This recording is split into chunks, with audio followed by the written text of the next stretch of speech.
Hi friends, welcome to easy English learning through Kannada class 34. ನಾವು ಈ ಕ್ಲಾಸ್ನಲ್ಲಿ ಕ್ಯಾನ್ ಅನ್ನು ಉಪಯೋಗಿಸಿ ಹೇಗೆ ಒಂದು ವಾಕ್ಯ ರಚನೆಯನ್ನ ಮಾಡಬಹುದು ತಿಳ್ಕೊಳ್ಳೋಣ.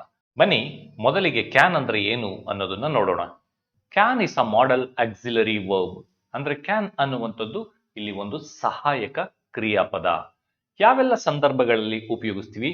V can use can to talk about ability and possibility.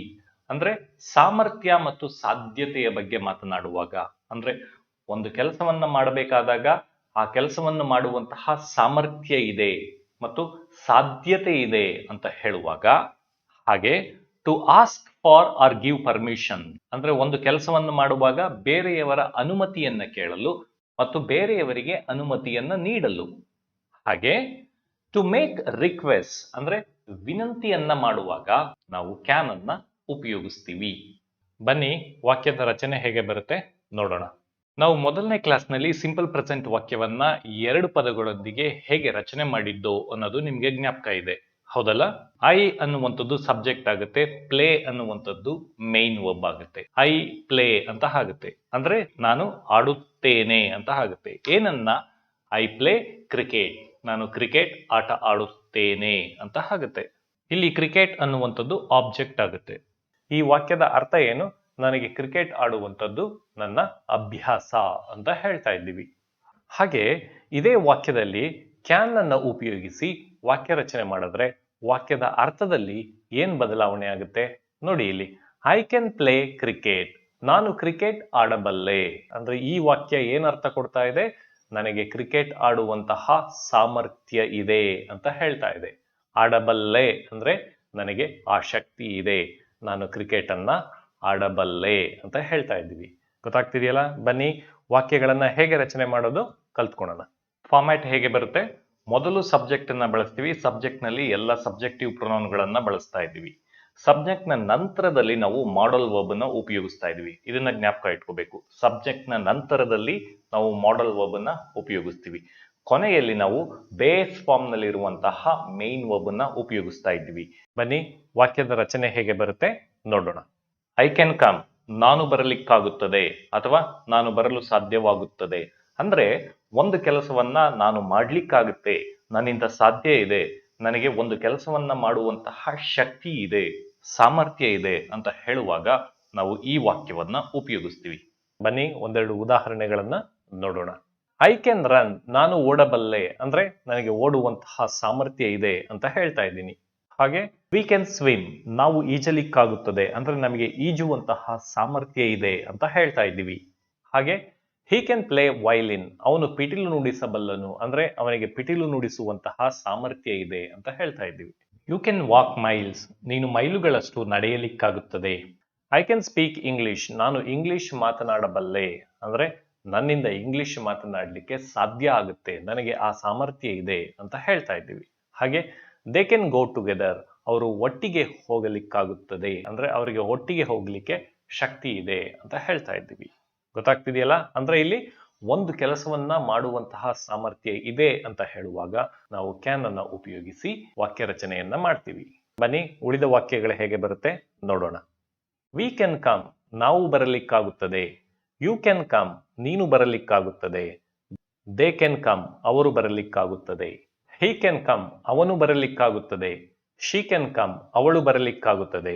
It can come, ಅದು ಬರಲಿಕ್ಕಾಗುತ್ತದೆ ಅಥವಾ ಅದು ಬರಬಹುದು. ಅಂದ್ರೆ ಇಲ್ಲಿ ಒಂದು ಕೆಲಸವನ್ನ ಮಾಡ್ಲಿಕ್ಕಾಗುತ್ತೆ ಅಂತಾನು ಹೇಳ್ಬಹುದು. ಮತ್ತೊಂದು ಅರ್ಥ ಏನ್ ಬರುತ್ತೆ ಅಂದ್ರೆ ಈ ಕೆಲಸವನ್ನ ನಾವು ಮಾಡಬಹುದು ಅಂತಾನು ಬರುತ್ತೆ. ಈ ವಿಸ್ತಾರವಾದಂತಹ ಅರ್ಥವನ್ನ ನಾವು ಯೂಸೇಜ್ ಕ್ಲಾಸ್ ನಲ್ಲಿ ತಿಳ್ಕೊಳ್ಳೋಣ. ಸೊ ಇದಿಷ್ಟು ಪಾಸಿಟಿವ್ ಸೆಂಟೆನ್ಸ್ ಬಗ್ಗೆ. ಬನ್ನಿ ನೆಗೆಟಿವ್ ಸೆಂಟೆನ್ಸ್ ಹೇಗೆ ಬರುತ್ತೆ ನೋಡೋಣ. ಫಾರ್ಮ್ಯಾಟ್ ಏನು? ಮೊದಲಿಗೆ ಸಬ್ಜೆಕ್ಟ್ ಬರುತ್ತೆ, ನಂತರದಲ್ಲಿ ಮಾಡಲ್ ವರ್ಬ್ ಕ್ಯಾನ್ ಅನ್ನು ಉಪಯೋಗಿಸ್ತೀವಿ, ನಂತರದಲ್ಲಿ negative word not.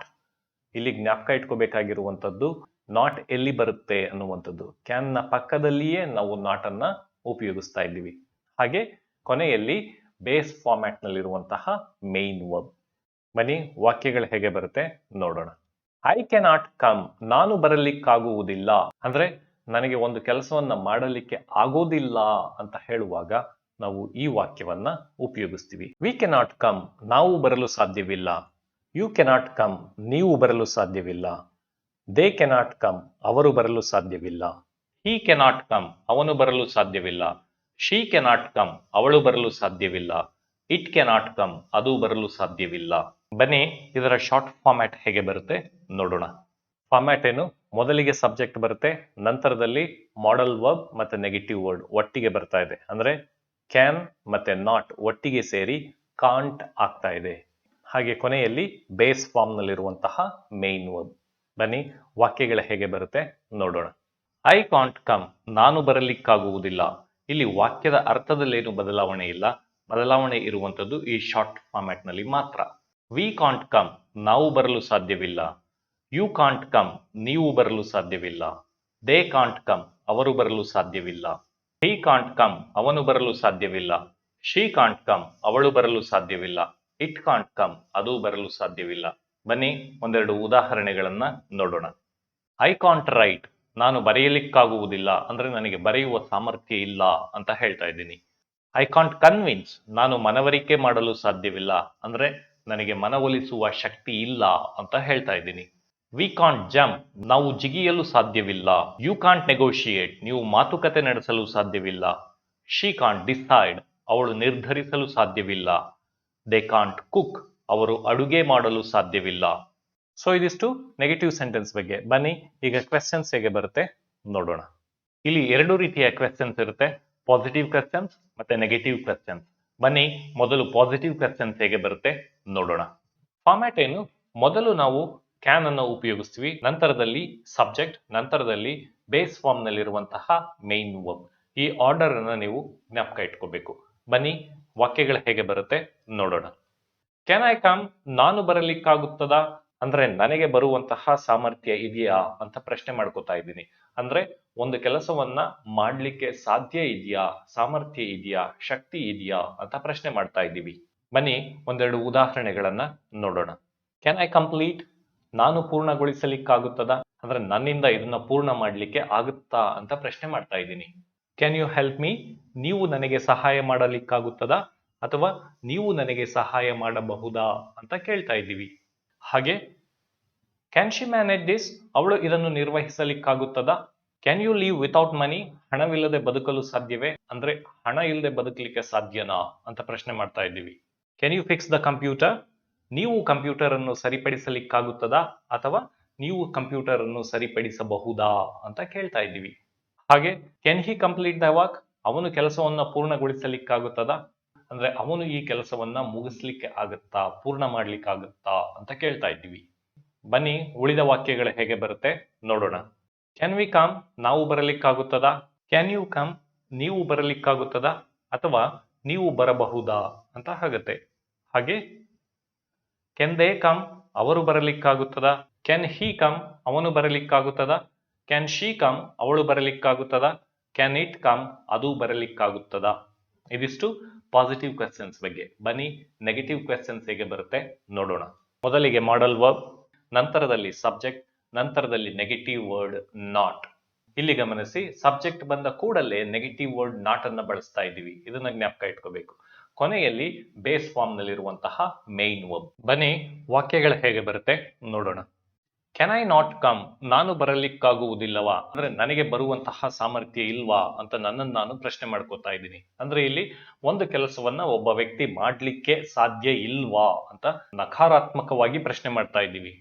Can we not come, ನಾವು ಬರಲಿಕ್ಕಾಗುವುದಿಲ್ಲವಾ. ಕ್ಯಾನ್ ಯು ನಾಟ್ ಕಮ್, ನೀವು ಬರಲಿಕ್ಕಾಗುವುದಿಲ್ಲವಾ. ಕ್ಯಾನ್ ದೇ ನಾಟ್ ಕಮ್, ಅವರು ಬರಲಿಕ್ಕಾಗುವುದಿಲ್ಲವಾ. ಕ್ಯಾನ್ ಹಿ ನಾಟ್ ಕಮ್, ಅವನು ಬರಲಿಕ್ಕಾಗುವುದಿಲ್ಲವಾ. ಕ್ಯಾನ್ ಶಿ ನಾಟ್ ಕಮ್, ಅವಳು ಬರಲಿಕ್ಕಾಗುವುದಿಲ್ಲವಾ. ಕ್ಯಾನ್ ಇಟ್ ನಾಟ್ ಕಮ್, ಅದು ಬರಲಿಕ್ಕಾಗುವುದಿಲ್ಲವಾ. ಬನ್ನಿ ಈಗ ನೆಗೆಟಿವ್ ಕ್ವೆಶ್ಚನ್ಸ್ ನ ಶಾರ್ಟ್ ಫಾರ್ಮ್ಯಾಟ್ ಹೇಗೆ ಬರುತ್ತೆ ನೋಡೋಣ. ಮೊದಲಿಗೆ ನಾವು ಮಾಡಲ್ ವರ್ಬ್ ಮತ್ತೆ ನೆಗೆಟಿವ್ ವರ್ಡ್ ಎರಡನ್ನು ಒಟ್ಟಾಗಿ ಬಳಸ್ತಾ ಇದ್ದೀವಿ. ಕ್ಯಾನ್ ಮತ್ತೆ ನಾಟ್ ಒಟ್ಟಿಗೆ ಸೇರಿ ಇಲ್ಲಿ ಕಾಂಟ್ ಆಗ್ತಾ ಇದೆ. ನಂತರದಲ್ಲಿ ಸಬ್ಜೆಕ್ಟ್ ಅನ್ನ ಬಳಸ್ತೀವಿ, ಕೊನೆಯಲ್ಲಿ ಬೇಸ್ ಫಾರ್ಮ್ ನಲ್ಲಿರುವಂತಹ ಮೇನ್ ವರ್ಬ್. ಬನ್ನಿ ವಾಕ್ಯಗಳು ಹೇಗೆ ಬರುತ್ತೆ ನೋಡೋಣ. ಕಾಂಟ್ ಐ ಕಮ್, ನಾನು ಬರಲಿಕ್ಕಾಗುವುದಿಲ್ಲವಾ. ಇಲ್ಲಿ ವಾಕ್ಯದ ಅರ್ಥದಲ್ಲಿ ಏನು ಬದಲಾವಣೆ ಇಲ್ಲ, ಬದಲಾವಣೆ ಇರುವಂತದ್ದು ಈ ಶಾರ್ಟ್ ಫಾರ್ಮ್ಯಾಟ್ ನಲ್ಲಿ ಮಾತ್ರ. ಬನ್ನಿ ಒಂದೆರಡು ಉದಾಹರಣೆಗಳನ್ನ ನೋಡೋಣ. ಕಾಂಟ್ ಯು ವರ್ಕ್ ಹಿಯರ್, ನೀವು ಇಲ್ಲಿ ಕೆಲಸ ಮಾಡಲು ಸಾಧ್ಯವಿಲ್ಲವೇ, ಅಂದ್ರೆ ನಿನ್ನಿಂದ ಈ ಕೆಲಸ ಆಗೋದಿಲ್ವಾ ಅಂತ ಕೇಳ್ತಾ ಇದ್ದೀವಿ. ಕಾಂಟ್ ದೇ ಸಿಟ್ ಕ್ವೈಟ್, ಅವರು ಸುಮ್ಮನೆ ಕುಳಿತುಕೊಳ್ಳಲಾರದೆ ಅಂದ್ರೆ ಅವರಿಗೆ ಸುಮ್ಮನೆ ಕೂತ್ಕೊಳ್ಳಿಕ್ಕೆ ಆಗೋದಿಲ್ವಾ ಅಂತ ಪ್ರಶ್ನೆ ಮಾಡ್ತಾ ಇದ್ದೀವಿ. Can't we be there for a day? ನಾವು ಅಲ್ಲಿ ಒಂದು ದಿನ ಇರಬಹುದಲ್ಲವೇ? ಇಲ್ಲಿ ಸಾಮರ್ಥ್ಯವನ್ನ ಪ್ರಶ್ನೆ ಮಾಡ್ತಾ ಇಲ್ಲ, ಅಲ್ಲಿ ಇರುವಂತಹ ಸಾಧ್ಯತೆ ಬಗ್ಗೆ ನಾವು ಪ್ರಶ್ನೆ ಮಾಡ್ತಾ ಇದ್ದೀವಿ. ಇರ್ಲಿಕ್ಕಾಗುತ್ತಾ, ಇರಬಹುದಾ ಅಂತ ಪರ್ಮಿಷನ್ ನ ಕೇಳ್ತಾ ಇದ್ದೀವಿ. Can't you push the door? ನೀವು ಬಾಗಿಲು ತಳ್ಳಲು ಸಾಧ್ಯವಿಲ್ಲವೇ? Can't you bring the children? ನೀವು ಮಕ್ಕಳನ್ನು ಕರೆತರಲು ಸಾಧ್ಯವಿಲ್ಲವೇ?